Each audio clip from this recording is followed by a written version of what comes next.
Hi mga karagkarag! Welcome back to my vlog. Isang mainit na hapon sa inyong lahat mula dito sa Lasak City. At ito na nga mga karagkarag, ang mga latest na mga mainit na mga pasabog na mga pa-eksena galore na pinagchichismisan at viral na pinag-uusapan ng mga active na mga chismoso at mga chismosa sa social media, na kung saan nawindang talaga ako sa mga kaganapan ngayon mga karagkarag. Yung mga siraan, yung mga labasan ng mga resibo, yung mga palitan na mga paribilasyon na nakakalito kung sino yung dapat na paniwalaan natin. Na mga karagkarag, sila lang talaga yung nakakaalam. Tayo makichismis lang tayo. At dahil nga sa kaganapan na yan, of course, kailangan din nating i-celebrate ang ating pagkapanalo sa kauna-unahang Golden Crown na matagal na nating inaasam-asam na para mag-Grand Slam na talaga ang Pilipinas sa beauty pageant na sirkulasyon, di ba? Yung ano na lang talaga, Golden Crown ni Uncle, yung hinintay natin para makumpleto na natin yung lahat ng corona.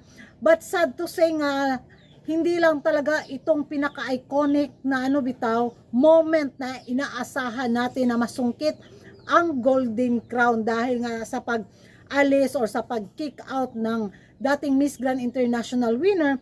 Kaya eto na yung eksena. So, kailangan din nating batiin si CG ng congratulations CG. Alam naman natin na, at alam din nyo rin na isa ako sa mga solid na supporter ni CG mga karagkarag sa kanyang journey mula pa nung lumaban siya sa Miss Universe Philippines, di ba? At nung lumaban siya sa Miss Grand International Philippines, sa Miss Grand Philippines, at naging first runner-up siya sa Miss Grand International, at ngayon talaga nasungkit na natin ang kauna-unahang Golden Crown. Kahit sabihin pa nilang second choice na lang si CG, at least gumawa talaga ng paraan ang tadhana, ang corona na si CG, na ibigay talaga kay CG. Kay CG talaga ang Miss Grand International 2024 crown. Diba? Tadhana na talaga yung gumawa ng paraan. Kasi deserve naman talaga ng ating pambato. At sa kasiyahan natin ito, kahit nahaluan ng mga paintriga, kontrobersiya, diba, deserve natin ding mag-celebrate sa tagumpay ng ating pambato. Dahil nakita natin yung dedikasyon, yung sipag, yung tiyaga at yung pagmamahal talaga ni CG sa Miss Grand International Pageant. Nakita talaga na binuhos niya lahat din dito mga karagkarag na masungkit yung kauna-unahang Golden Crown, at eto na nga. So to CG, congratulations, at you did it. Di ba?